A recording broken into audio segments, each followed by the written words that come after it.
Hi, welcome back.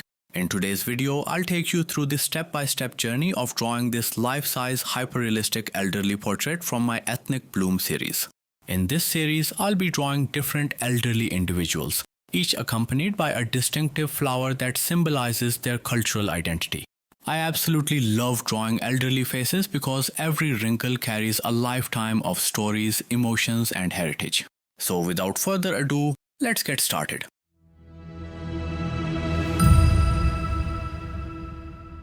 As always, these are the art supplies I'm going to use for this drawing. I'm using this premium 350 GSM paper by Grupo Coordinons, which was imported from Belgium. And the drawing portion area is 16 cross 20 inches. But the surface of this drawing paper is quite similar to the ordinary chart paper or any other smooth surface drawing paper or Bristol pad, so you can use whichever is available. I drew the outline using the grid method, and you can find the detailed step-by-step process from making the grid to outlining on my Patreon profile. Link is in the description. Okay, so let's start the shading process. As always, I'm going to turn my 8B graphite pencil into graphite powder. Grab your scraper and start rubbing your pencil over it. You can also use a sandpaper or any rough surface to turn the 8B lead into powder. Now I am carefully adding the powder on the left side of the hair portion and blending it thoroughly using a larger dry brush. While blending, make sure to use a circular scribbling motion because it helps avoid patchiness and creates a much smoother transition between light and dark areas. As we can see, there are bright and thin hair strokes on this left side of the head. So I'm using my nail art dotting tool to add these indentation lines. I'm keeping the natural flow of the hair in mind while adding these strands to achieve the required results. Notice that I'm applying low pressure at the start of each stroke, increasing it as I move toward the center, and then lowering the pressure again as I finish the stroke. This allows me to create strokes that have needle-like thin ends, giving a much more natural and realistic look to the hair. When it comes to sighting or tracking indentations, it can sometimes be tricky because the light reflecting off the paper from above makes them hard to see. To avoid this, I recommend changing your viewing angle frequently. Look at the paper from a lower angle or even slightly from the side. This angle catches the tiny shadows created by the indentations and makes them far more visible. Another trick is to tilt your light source slightly or use a side light instead of a direct overhead light. This side lighting will exaggerate the indentations and make them easier to follow as you work. I'm now layering more graphite over this portion because the area is quite dark in the reference image. And this time I'm using my medium-sized dry brush. A medium dry brush can easily reach all the nooks and corners and gives a smooth, even blended layer without leaving streaks. To achieve a three-dimensional base, I am focusing on building darker layers in areas where I will be adding depth later. This 3D base not only adds realism but also speeds up the overall shading process and makes the highlighting phase easier. Notice that I'm applying less powder on the central portion of the hair as this area has less depth and needs to remain lighter for the highlights. And by the way, you can get access to our premium content and support this channel through Patreon. You can sign up through different membership levels and get access to all the outline and grid references, etc. We have an ever-growing library of hundreds of exclusive and real-time tutorials, and you will also get access to 4 new tutorials every month. You can also post your artworks in our active community of patrons and participate in our weekly critique sessions where I give my honest and positive critiques on your artworks, so you can improve your skills and get better with your drawing. Visit the link in description and become a premium member today. It has always been my goal to provide free tutorials and information on drawing and art-related tools to the general public. And keeping with that theme, I like to thank all these incredible individuals who backed our channel on Patreon last month. Their generous support enabled me to produce this free tutorial for all of you guys. As we continue shading toward the right side, I'm once again adding indentation lines where I want those bright and sharp hair strokes. Just like before, I'm keeping the flow of the hair in mind, which is essential for creating realistic strands. You can also keep the reference image in front of you. whether in digital form or printed, and look at it frequently to ensure you are staying on the right track. This habit prevents drifting away from the reference and helps maintain consistency across the entire drawing. Now that the new set of indentations is in place, I'm starting to add a base graphite layer on this side as well.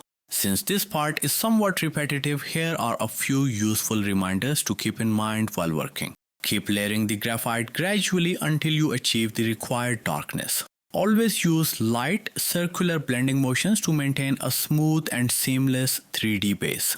Now moving toward the forehead portion, I'm using the same 8B graphite powder and filling in the area.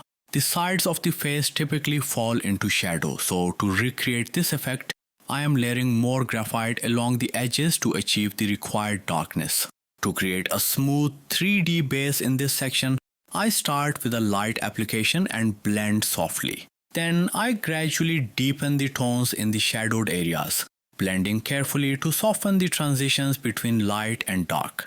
This approach avoids harsh lines and gives the skin a natural, rounded appearance.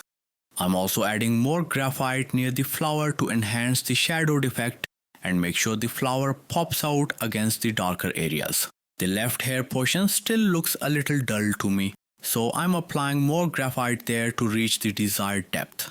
However, you can skip this step if your drawing already has the right amount of darkness in that section. Now let's start the detailing process since the hair clusters on the left side appear a bit blurry in the reference image.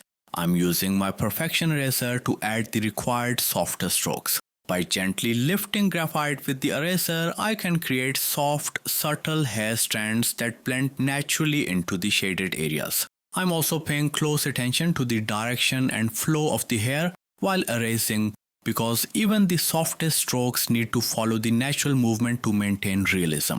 Working lightly and gradually is key here, as removing too much graphite at once can create harsh or unnatural lines. Where I need brighter strokes, I'm keeping the pressure high on the eraser, and for the softer, more distant strokes, I'm reducing the pressure.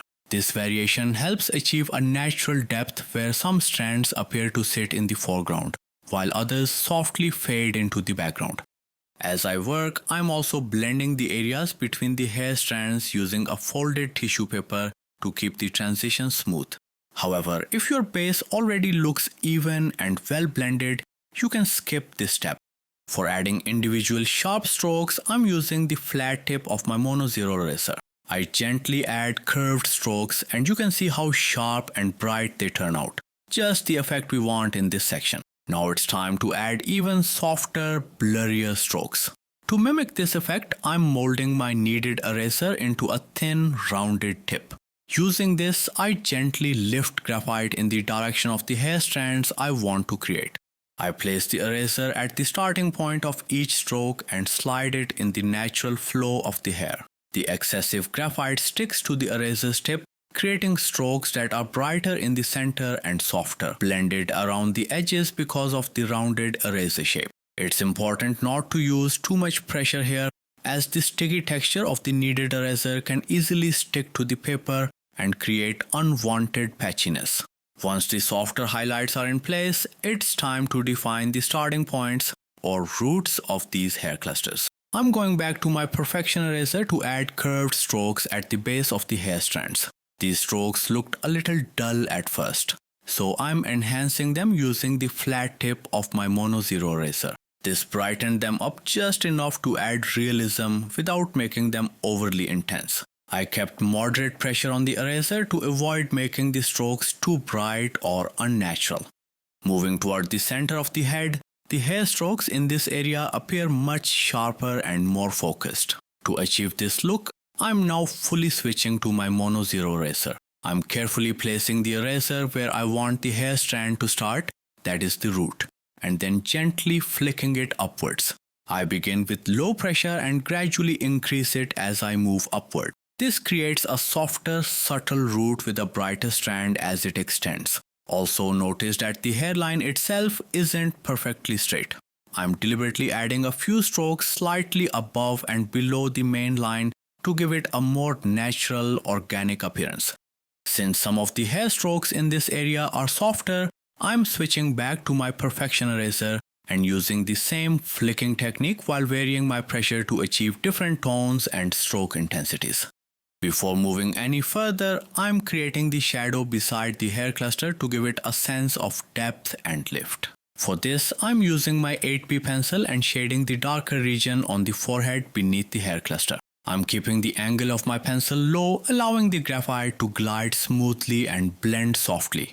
You can see how this shading immediately helps the hair cluster stand out more prominently against the forehead. Now I'm going over the darker spaces between the brighter hair strokes. This step enhances the depth and contrast, making the bright strokes appear even shinier and more defined. You can also adjust the width of the brighter strokes by gently darkening along their edges if needed. I'm also shading some of the brighter strokes using my 3B pencil to make them appear a bit softer. But make sure to keep the pressure and angle on your pencil very low, as we want a very less layer of graphite.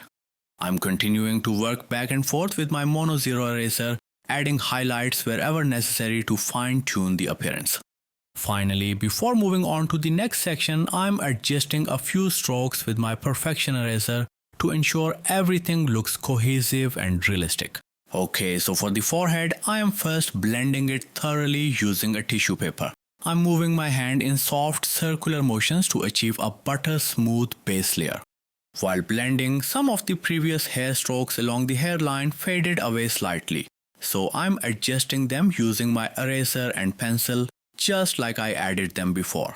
I'm also darkening the strokes where needed, especially for the fold lines on the forehead, using the same 3B pencil. The forehead area close to the hairline appears a bit too dark, so I'm gently dabbing my kneaded eraser to lift the excess graphite. This removes just enough graphite to balance the tone without disturbing the base shading. After lifting, I am blending the area again to keep the transition smooth and even. I'm going back and forth fine-tuning the hair details along this left hairline portion to make sure the overall look stays consistent. Now let's move towards the forehead texturing. I'm starting by darkening the previous directional lines we added earlier for the folds and wrinkles. I'm using my 3B pencil at a very low pressure and keeping the pencil angle low as I carefully trace over these strokes. This helps to build a subtle gradient around each stroke, giving the wrinkles a natural base. I'm also adding some new strokes in between as I continue shading. As we move downward, the skin texture starts appearing more intense in the reference image. So I'm switching to my 8B pencil to shade over the previous lines. Again, I'm keeping the angle of my pencil low to maintain soft, blended strokes. I'm varying the pressure, adding some lighter strokes in between the darker ones to achieve a realistic skin texture. Because if all the strokes are the same tone, the area will look flat and unnatural. I have also started adding some vertical, irregular strokes between the horizontal fold lines to mimic the appearance of fine wrinkles and natural skin creases. I'm adding these vertical strokes of random lengths and varying depths while continuing to darken the horizontal fold lines. To enhance the depth even further, I'm shading beside some of these vertical strokes. As I shade the horizontal lines, I increase the pressure slightly to create the effect of the skin indenting inward due to the fold. The right side of the forehead is noticeably darker than the rest, so I'm adding the required depth by layering more graphite using my 8B pencil. Shadows and contrast play a crucial role in hyperrealistic drawings. Properly placed shadows add depth and dimension, helping to create the illusion that the skin is not just a flat surface but has texture, volume, and character. Without enough contrast between the highlights and shadows, even the most detailed textures can appear lifeless and flat. In portraits, especially when drawing elderly skin, shadows emphasize the natural folds and wrinkles that tell a story of age and experience, making the artwork emotionally engaging as well as visually realistic.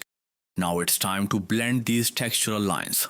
For such intricate areas, I always recommend using a small-sized blending stump. The sharp, small tip reaches into every nook and corner of the wrinkles and lines, allowing precise blending without smudging surrounding areas. It also gives you better control during the blending process, making it much easier to maintain the texture while softening the harshness of the graphite. I'm going over all the textural lines very carefully to avoid accidentally spreading graphite outside the intended areas.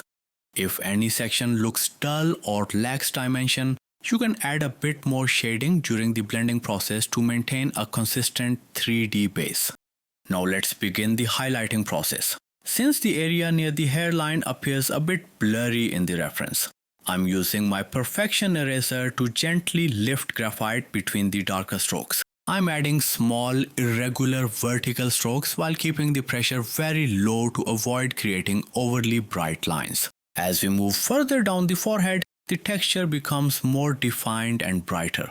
For these sharper highlights, I'm switching to my flat tip mono zero eraser and carefully adding highlights between the darker texture lines. It's important not to overlap the highlights onto the dark texture, as this would create a patchy, uneven look and flatten the realism.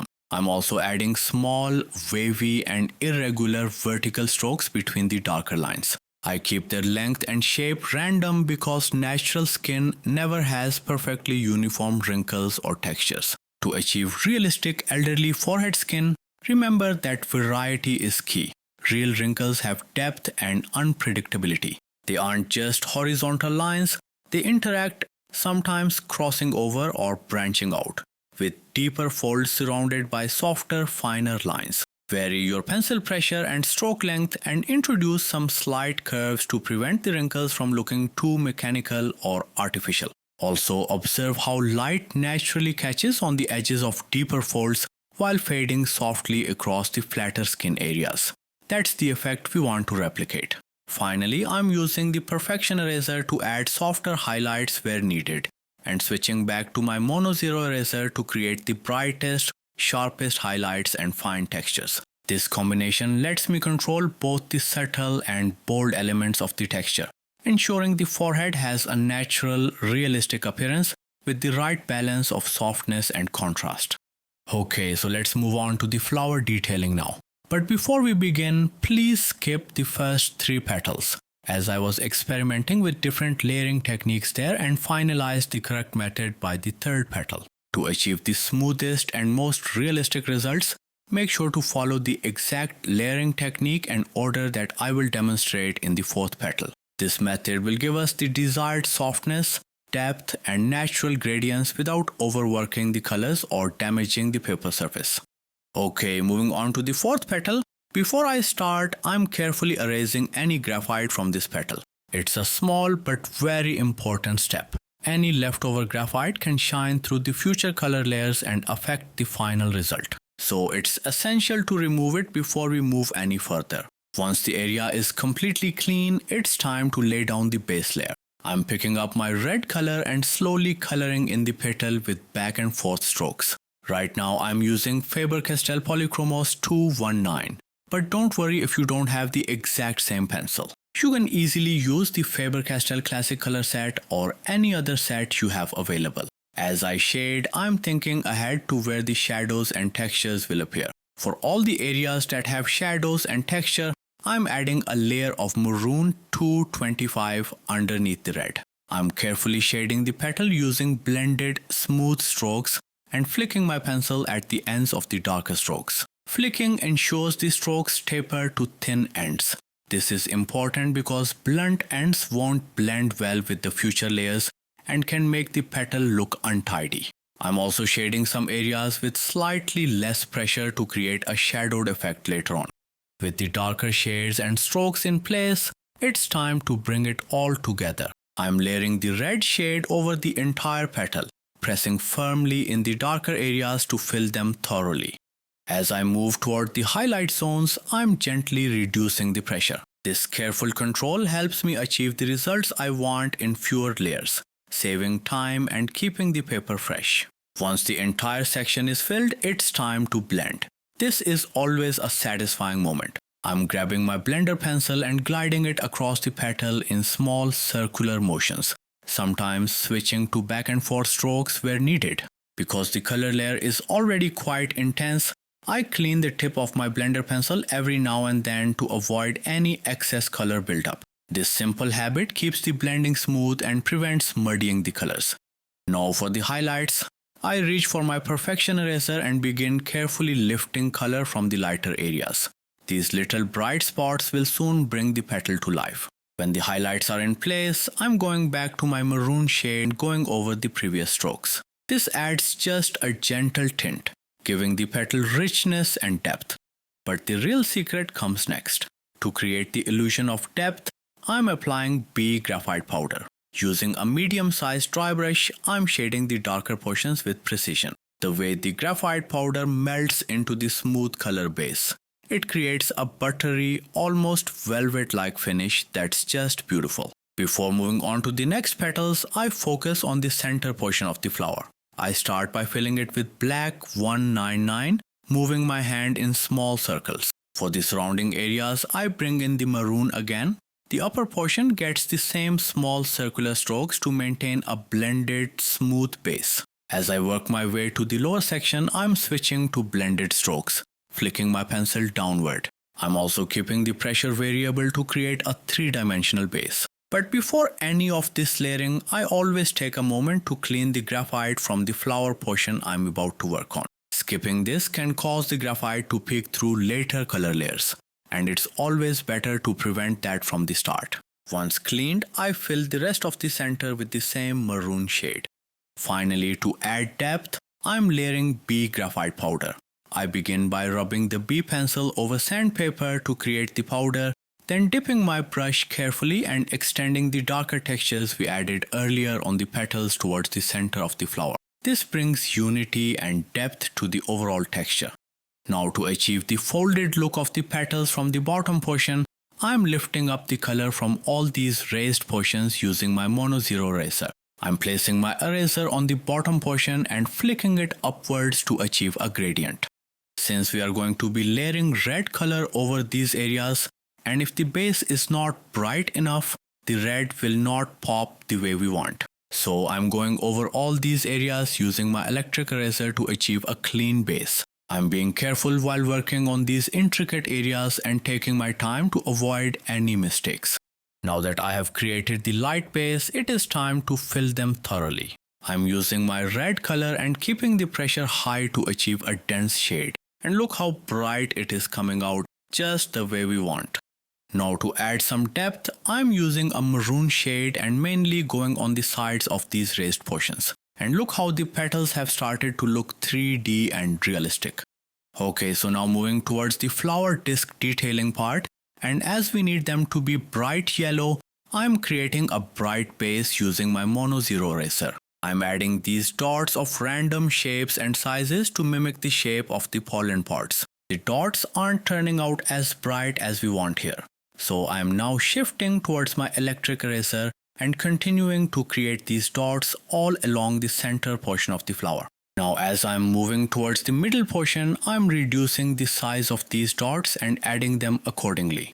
Okay, so now that we have the required base, I'm going over these dots using my orange 111 shade. And look how bright the shade is turning out. For the dots in the middle right portion, I'm layering red over them to achieve the required tinted effect. Okay, so the depth around these pods still looks a bit dull to me, so I'm going around them using a black color very carefully. I'm making sure not to overlap the shade over the orange we have added earlier. And look how it is making the pods pop up even more. The 3D effect on some of the pods still looks missing to me. So to achieve such an effect, I'm using my electric eraser and adding these teeny tiny dots in the center of the pods. And look how beautiful the texture has started to look. I'm going back and forth with my tools and adjusting the details here and there until I achieve the desired results. Okay, so let's move on to the forehead detailing, and the process here is the same as we followed earlier. I'm using my perfection eraser and picking up the graphite where I want a softer texture. The perfection eraser works by gently lifting graphite off the paper without smudging, allowing you to create soft, natural looking highlights. It's especially useful for pulling out subtle light areas without fully erasing the underlying shading. For the brighter and sharper highlights, I'm shifting towards my Mono 0 eraser with a flat tip. It's very important to keep the tip of your eraser flat and clean at all times. as this will allow us to achieve thin, fine strokes and increase its effectiveness, resulting in the desired highlights in less time. A flat and clean edge prevents the highlights from becoming too wide or blunt, which can quickly destroy the delicate texture we are aiming for. Since the texture on the rest of the forehead is quite sharp and bright, I decided to first add the perfection eraser highlights between the folds all over the forehead portion. Notice that I am keeping the length and direction of these strokes random to achieve a realistic skin texture base. Randomized stroke direction mimics the natural variation in skin folds and pores, which is essential for realism. Too much uniformity in such skin textures makes the end result look flat. I'm also keeping the pressure on my eraser variable, pressing more for the brighter highlights and then reducing the pressure to achieve softer strokes. This variation in pressure helps simulate the natural depth and unevenness of elderly skin, where some folds catch more light than others. Whenever creating realistic elderly skin texture full of folds and wrinkles, it's important to work in gradual layers. Start with softer highlights using the perfection eraser to map out the primary folds and light-catching areas, avoiding too many sharp highlights early on. Always respect the shadows and try not to overlap highlights over the darker textures added earlier. These shadows provide the depth needed for the folds and wrinkles to appear three-dimensional, and over-erasing can flatten the entire area. Vary the stroke by changing the length, spacing and pressure of the eraser strokes, adding longer highlights as you move towards the lower forehead to reflect how skin stretches differently across the area. Also, it's very helpful to observe real-life photos or study elderly skin closely to notice how highlights tend to gather near the peaks of folds while remaining softer in recessed areas. Keep on adding these strokes across the rest of the forehead, making sure to change the length and add longer ones as you move towards the bottom of the forehead. Once the base highlights are in place, it's time to top them off with some bright strokes. As always, I'm using my Mono Zero eraser with a flat tip. I'm carefully going over some of the highlights we added earlier to brighten them up, along with adding a few new ones. Notice that I'm mainly adding these brighter highlights right beside the darker strokes. This contrast not only enhances depth, but also makes the wrinkles and folds stand out more vividly, giving us that realistic skin texture. Okay, so now before moving towards the right side of the forehead, I'm adding a base layer over the eye portion along with adjusting the depth on the right hair area. First, I'm using my 8B pencil to darken the lines and strokes we previously added for the folds. I'm keeping the pressure relatively high to deepen the darker areas and then gradually reducing the pressure as I move along the edges of the strokes to achieve softer transitions. This variable pressure technique allows us to create a 3D effect in a single pass, minimizing the number of layers needed. When working on hyper-realistic drawings, it's very important to monitor the number of layers you apply, keeping the tooth of the paper in mind. The tooth refers to the paper's natural texture that grips the graphite.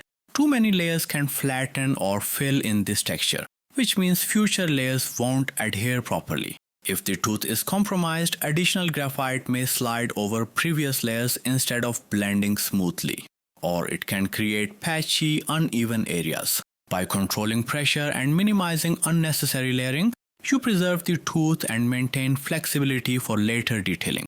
While darkening the folds and wrinkles, I'm also shading the surrounding areas to establish an even tone. It's crucial to hold your pencil at a low angle during this process. This keeps your stroke soft and prevents harsh lines, helping the shading blend seamlessly into the skin texture. Once the folds are darkened and shaded, it's time to apply graphite powder over the darker areas, in between and over the folds, to create a smooth, unified base. For this, I've prepared 8B graphite powder and I'm applying it with a medium-sized dry brush. Notice that I'm mainly shading the areas right beside the darker strokes, which helps define the shape of the folds and wrinkles. I'm layering more powder where I want deeper shadows and using less powder where I plan to add highlights later. You'll also notice that I've left a small patch over the eyebrow area untouched, as I'll be adding indentation lines there later on. Moving to the right side of the forehead, the hair area is looking dull and missing some detail, so I'm using my 8B pencil to add graphite to this section. Again, I'm keeping the pencil at a low angle and maintaining light controlled pressure to achieve a smooth base without harsh lines. Now I'm adding the directional lines for the hair strokes using the same 8B pencil with a sharp tip to achieve thin, clear lines. I'm carefully following the natural flow of the hair, adding wavy strokes to define the hair clusters realistically. To make the hair look natural, I suggest you to observe the reference closely to see how the hair is moving and which way it flows. And avoid making all the hair strokes straight or evenly spaced because real hair overlaps, crosses and changes in thickness. Also keep in mind that hair doesn't grow in perfect lines. It forms groups or clusters. So draw hair in small groups and add a few random strokes going in slightly different directions to stop it from looking too neat or fake. Okay, so once the darker hair strokes are in place, I am layering graphite powder over the areas where I want more depth. I'm using the same 8B graphite powder and a medium-sized dry brush to gently darken the areas that need to look deeper. This blending also softens the strokes and makes the hair look fuller and more natural. Now that the darker hair strokes and the base shading are in place, I'm starting to add the brighter hair strokes. For this, I'm using my Mono Zero eraser with a sharp, flat and clean tip. I'm carefully erasing thin, bright lines over the darker base we have created earlier. These bright strokes help to show the light hitting the hair and add more texture and depth. I make sure to follow the same flow and direction of the hair while erasing, keeping the strokes random in length and slightly changing their pressure so they look natural and not too even. Keep on adding these thin strokes, some brighter, some softer, while also changing their thickness to achieve realistic results. Also notice that I'm adding these flyaway hair in between to mimic the natural flow of the hair. For the areas where I want the hair strokes to look softer or blurrier, I'm switching to my Perfection eraser. The Perfection eraser is great for lifting graphite gently, creating soft, light strokes instead of sharp, bright lines. I use it where the hair blends into the shadows or where I don't want the highlights to stand out too much. This mix of sharp, bright strokes and soft, blurry strokes helps to make the hair look more realistic and natural, with both clear details and softer areas. But keep the tip of your eraser sharp and clean while working on such a dark base to avoid thick and dull strokes. I'm also using a kneaded eraser shaped into a thin, round tip to create softer edges on some of these hair strokes, especially at the lower portion. This makes the strokes look more blurry and pushed into the background, helping to create a sense of depth. By mixing sharp, bright lines with softer, blurry ones, I can make the hair look more realistic and natural with clear details in the front and softer hair fading into the back. Now I'm also adjusting the side of the forehead by adding softer highlights using my Perfection eraser. This helps to create a more balanced and cohesive look across the whole area. As I add these highlights, I make sure to keep the strokes soft and follow the natural direction of the skin texture. At the same time, I'm also retouching the darker details where needed. This step is important to keep the highlights and shadows working well together, which makes the texture look more realistic and polished. Some of the hair on the top looks a bit dull to me, so I'm adding these individual strokes using my electric eraser. And look how it popped up the whole texture. I'm going back and forth using my tools and adjusting the details until the desired texture is achieved. Now let's add the eyebrows, and firstly I'm using my sharp tip 8B pencil to draw random wavy strokes for the eyebrow hair. Since some of the eyebrow hair in this reference image is quite bushy and long, I'm adding the strokes accordingly, making sure they vary in length and direction to keep the texture natural. To achieve such realistic eyebrow texture, avoid making the hair strokes too neat or evenly spaced. Once the basic hair strokes are drawn, I'm going along some of them and cleaning the areas where I want brighter hair strokes using my Mono Zero eraser with a flat tip. I'm mainly focusing on the middle portion of the eyebrows where the light hits the most. Next, I'm adding indentation lines using my nail art dotting tool. I'm carefully going over the highlights we just added, placing these indentation lines right beside the darker strokes. I'm also using the pressure technique I explained earlier, keeping the pressure low at the start and then gradually increasing it as I flick my stylus. This gives us strokes with fine, thin ends and a brighter center. Now it's time to add a base layer over the eyebrow area. I'm using my 8B pencil and thoroughly filling in the area while keeping my pressure variable. I'm layering more graphite where I want deeper shadows. Also, I make sure to keep the angle of my pencil very low, almost parallel to the paper, so the graphite doesn't fill inside the indentation lines we have just added.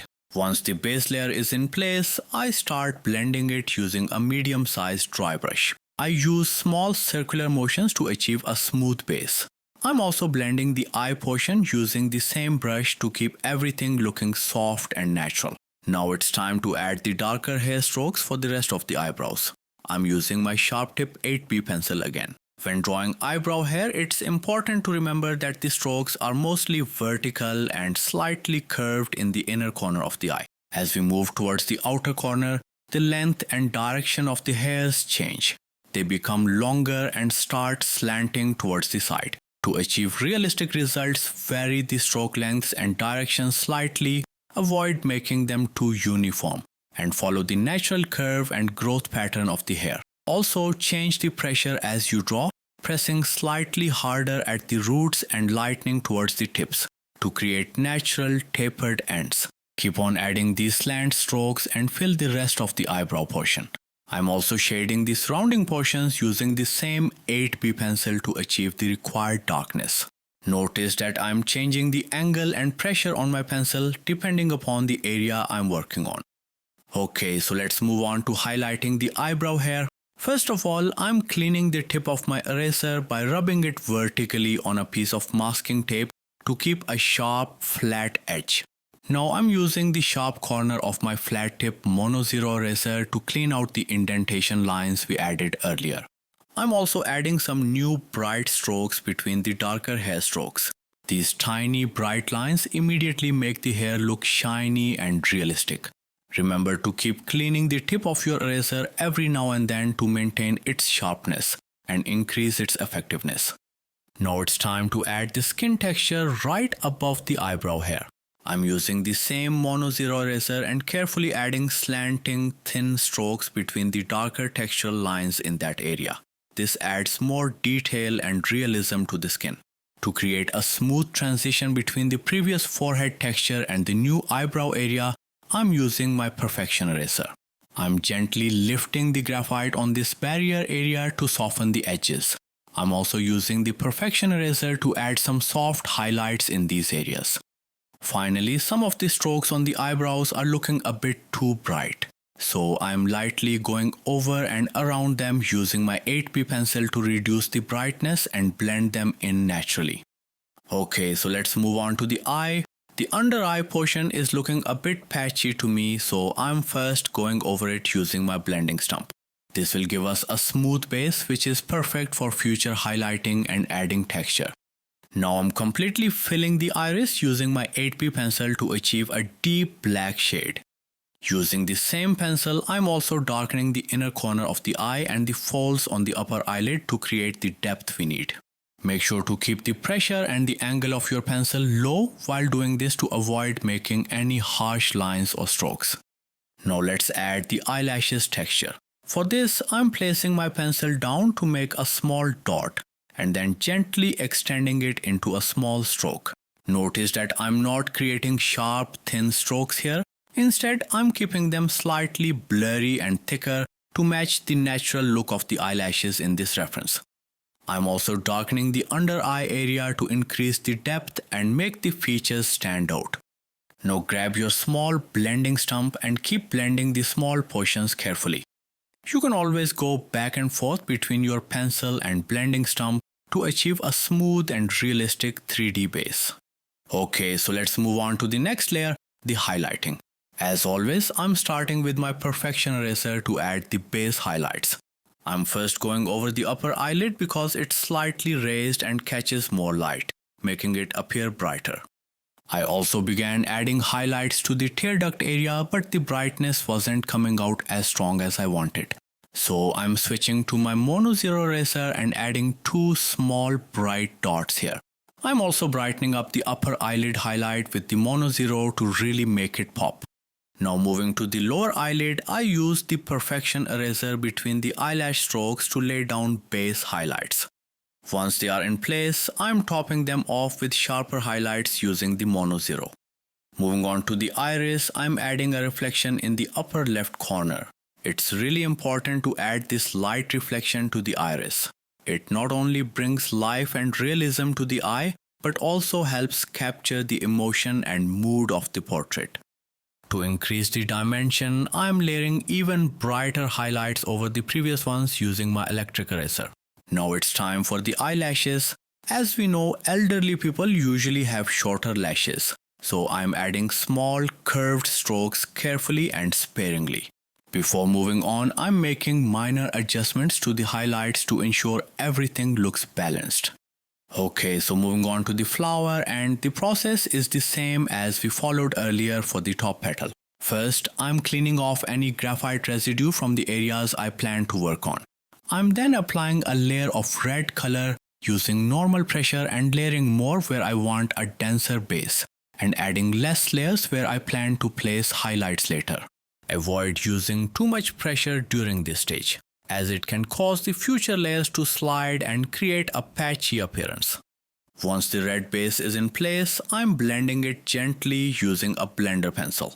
I'm keeping the pressure low and moving my hand in small circular motions to maintain an even blend. Next, I'm adding shadows with a maroon shade, focusing especially on the sections of the petals that recede or are in shadow. To deepen the contrast further, I'm layering some 8B graphite powder using medium-sized dry brush. Still, I wasn't fully satisfied with the darkness, so I went in directly with an 8B pencil, carefully shading the darkest areas with light pressure to maintain a smooth gradient. For the raised parts of the petals which catch the most light, I'm using the perfection eraser to lift out highlights. I'm continuously going back and forth with my tools, adding final touches to each petal.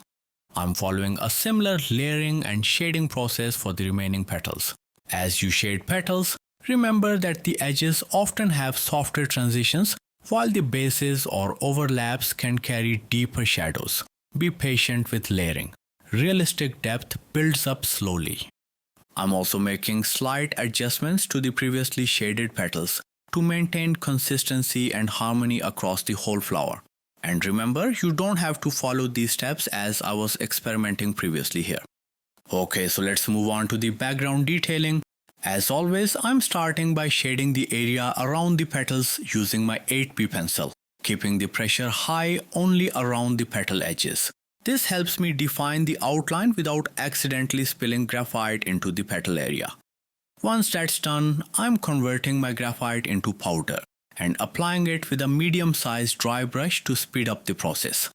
I'm layering more powder over the darker areas and using just a little on the lighter stripe to preserve its contrast. Use soft circular motions while brushing to avoid patchiness in your shading. I'm following the same process across the background, darkening outlines first with my 8B pencil, then filling the surrounding space with 8B graphite powder. Once the base looks decent, I go back in and deepen any specific areas with my pencil again. But if your background already looks dark enough, feel free to skip this part and move ahead.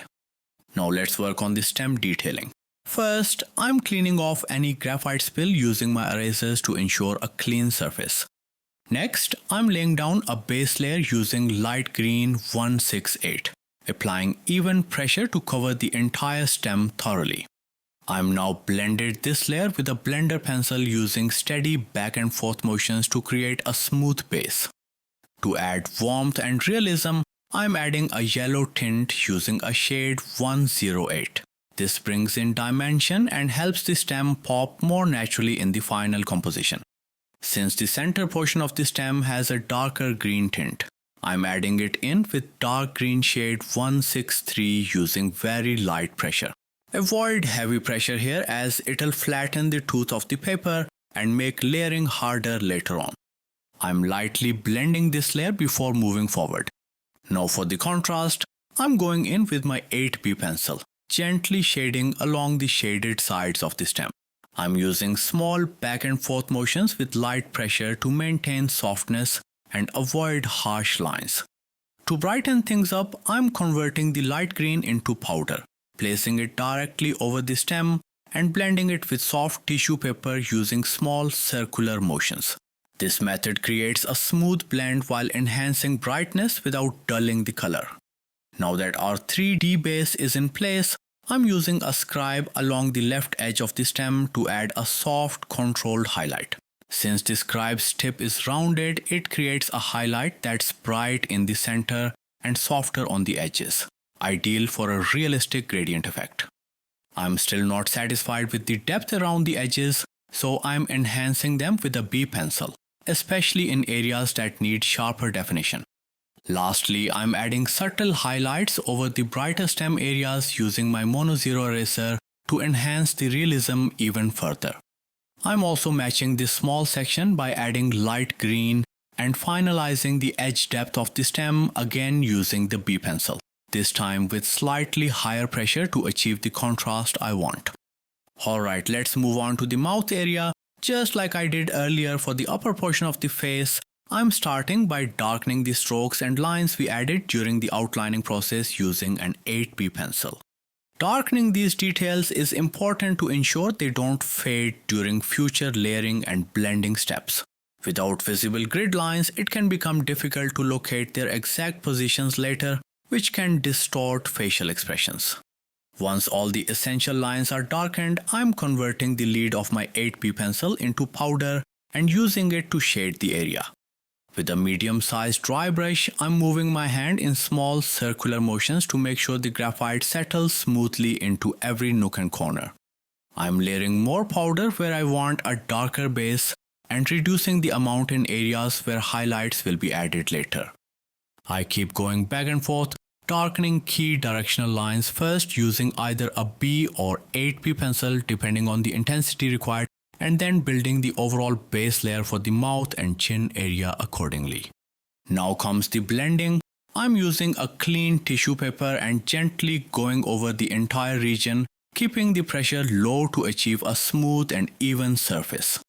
For smaller or tighter spaces, I'm switching to my blending stump to target blend more precisely. At this stage, I wasn't satisfied with the shape of one petal that overlaps this nose region. So I adjusted it by erasing it into the desired shape and then reshading. You can skip this step if you're already satisfied with your drawing. I'm just going a little extra here to ensure everything aligns perfectly. I also added a slightly dark outline to the petal edge to create a subtle shadowed effect, helping it sit naturally within the composition. Next, it's time to add texture. Using my 8B pencil again, I'm following the same technique of enhancing earlier strokes, going over them to soften their edges, then introducing a few new ones to mimic the fine lines and wrinkle textures of skin. I'm carefully varying my pressure to build depth and dimensionality. This variation is a key element in hyperrealism. If you apply the same pressure while adding details, you end up with a flat tone that makes the area look dull and lifeless. Adjusting the pressure helps create a believable illusion of raised and recessed textures. I'm also adding some subtle shading around the tip of the nose to push its 3D form forward. On the left side of the face, which has a more diffused lighting effect, I'm using my Perfection eraser to add soft highlights in between the darker folds. To achieve a smooth gradient, I'm keeping the pressure higher in the center of the lighter zones and easing off as I move towards the darker edges. These soft highlights immediately start to bring the folds to life. For the upper lip, the texture changes slightly. I'm using a kneaded eraser shaped with a small rounded tip to dab gently over the area, lifting graphite in a scattered pattern to get natural pores and subtle textures. Then I'm adding fine highlights between the darker texture strokes. To make them stand out more, I switched to a flat tip Mono Zero eraser and carefully draw short horizontal strokes of varying sizes. It's crucial not to overlap these highlights directly over dark lines, as it can make the area look uneven and unrealistic. Always remember to keep the tip of your eraser clean and sharp while working on such fine textures to maintain clarity and brightness in your strokes. I continue filling the entire upper lip and surrounding area with short, varied strokes to build up texture. To enhance a few of these strokes even further, I'm topping them with crisp, bright highlights using my electric eraser. Okay, so let's move on to the texturing of the nose portion. I'm starting at the tip and adding small curved strokes in a circular form. I'm keeping these strokes slightly thicker and denser in the center of the nose and gradually reducing both the pressure and thickness as I move outward. This creates a shiny, rounded nose effect with built-in texture and depth. The higher pressure in the middle helps enhance the 3D illusion, while the fading intensity on the edges ensures a soft transition into the surrounding areas. I'm continuing to build this texture slowly, making sure it blends naturally to its surroundings.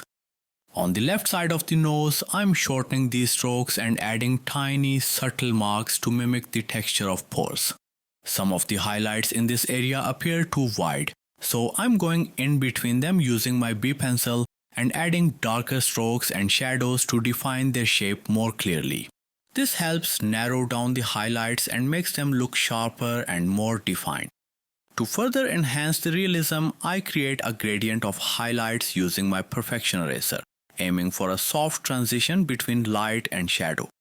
Keep on adding these brighter textures using the mono zero eraser and then blend it subtly with the perfection eraser to soften the edges across the rest of the nose. Throughout this process, I constantly related back to my reference image to ensure I'm staying accurate with the textures and light placement. Once the base texture and highlights are in place, I refine some key areas using my electric eraser with a sharp tip to add crisp, bright highlights. This final touch really helps make the tip of the nose pop and gives it that polished, shiny 3D effect. I'm also adjusting the bridge of the nose and nearby portions to keep everything cohesive.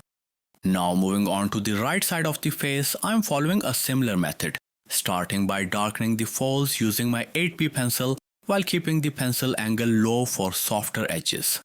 Then I am layering 8B graphite powder, applying more over the darker areas and less in the lighter zones to build a dimensional base. Once that's done, I blend everything thoroughly using tissue paper in circular motions to achieve a smooth surface that's ready for further texturing and highlighting. Now it's time to darken the skin texture strokes we added earlier and create more depth around them, just like we've done previously using the 8B pencil. I'm going over each stroke carefully, building up the contrast until all the required lines stand out properly. Along with that, I'm layering 8B graphite powder to enhance the dimension of the face and give it more of a three-dimensional, lifelike appearance. I wasn't quite satisfied with the nose highlights, so I'm going back in and using my electric eraser to carefully add small, bright dots. And you can already see how this instantly improves the overall texture and realism. This is why you should never hesitate to go back and refine details until you're truly satisfied with the results. You might even discover your own techniques and layering processes that suit your style better. So don't be afraid to experiment. Coming back to the cheek area, I'm now using a kneaded eraser to lay down a soft base of highlights. I'm following the same method as before, working over the lighter areas between the darker folds to build a 3D effect. I'm keeping the pressure on the eraser very light and using a gentle back and forth motion to lift the graphite. You can always mold the tip of your eraser to suit the size of the highlight you want to create. One of the cheek highlights looked a bit too bright and patchy to me, so I softened it by gently blending it with tissue paper. I'll continue adding these soft base highlights across the rest of the cheek and chin area. Just remember to knead your eraser frequently while working. A clean eraser will effectively lift the graphite, while a dirty one can darken or smudge the area, ruining the whole texture. Now I'm also shading the background the same way as before, First, I darken the outlines and key shapes using my 8B pencil. Then I layer 8B graphite powder over the area to shade it thoroughly. I'm using less powder in places where I plan to add highlight textures or patterns later. Once the background is laid down, I blend it with tissue paper to get a clean, even base. Now that the right side of the cheek is smooth and ready, I'm starting to add lighter skin texture. For this, I'm using my Perfection eraser with a thin, round tip. I'm applying a mix of blended highlights and short slanted strokes depending on the area I'm working in. To keep the highlights bright and clean, I frequently clean the eraser tip. As I move closer to the nose, I'm shifting to thinner strokes, and for the side of the nose, I'm reducing the size even further to match the fine texture in this area. I continue layering the highlights on the cheek with variable pressure to give the illusion that some details are in the foreground, while others recede into the background. If any of the highlights look too harsh, I gently dab over them using a kneaded eraser to blend them seamlessly into the skin. I'm also adding base highlights under the eye area using the same Perfection eraser. This is a back and forth process, constantly adjusting the texture and highlight intensity until the form looks realistic and balanced. Once the base is set, I started to top it off with defined, bright strokes using my Mono Zero eraser with a flat tip. I'm working over the apple of the cheek very lightly to maintain detail without overpowering the area. For the rest of the face, I'm switching back to my kneaded eraser to lay down soft highlights first and then brighten certain areas further using the Perfection eraser. I'm constantly going back and forth between tools, shading, blending, and highlighting until the entire area is complete. Now I'm moving on to the chin, and the process here is the same as before. I'm layering lighter and darker textures and then blending them for a smooth finish. The key is to follow the natural flow of wrinkles and folds to achieve believable skin texture. Moving on to the lips, I begin by creating the stretched look due to the smile. To do this, I'm adding slightly curved horizontal strokes, some soft, some sharp, using both the Perfection and Mono Zero erasers. I'm also shading the sides of the lips and any areas that need contrast to create the desired depth. Afterward, I am blending these areas with tissue paper to smooth things out and repeat the process on the right side of the lips as well. To fine-tune the highlights, I'm brushing over them gently with my 8B pencil. The area beneath the lips lacks some darker texture, so I'm using my 3B pencil to create a slightly uneven skin effect. I'm also shading some of the folds with it to increase depth where necessary. For the highlights, I am following the same layering approach. First using the Perfection eraser to lay down the base, then refining the edges with a kneaded eraser, and finally topping them off with brighter strokes using the electric eraser carefully and precisely. Now moving to the background, I'm layering graphite over the darkest areas with my 3B pencil to embed it into the surface and fill in any empty patches, aiming for a deep, even black base. For the lighter areas, I'm layering 8B graphite powder to build up depth, and then blending everything using tissue paper. To define the edge of the scarf, I'm picking up the graphite using my kneaded eraser in small back and forth motions, and then blending it afterward to soften the effect.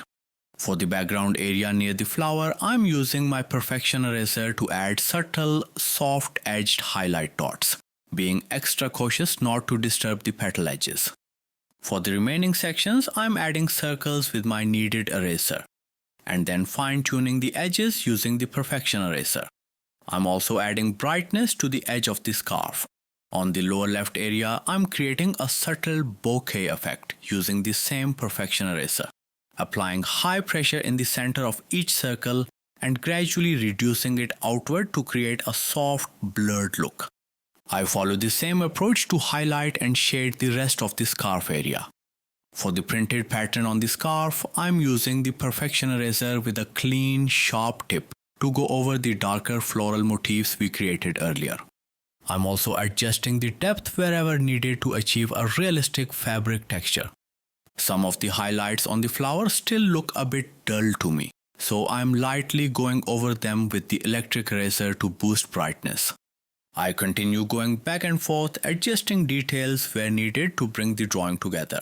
Finally, I noticed the right side is missing some soft hair strokes. So I'm using the perfection eraser again to carefully draw these long flowing hair strands. Since we're working over a very dark base here, it's important to clean the eraser tip frequently to maintain sharp, effective highlights without any smudging. And with this last step, we are done with this hyper-realistic elderly portrait drawing. Creating these free drawing tutorials needs a significant amount of time and energy. So if you found this one valuable, please show your support by liking the video.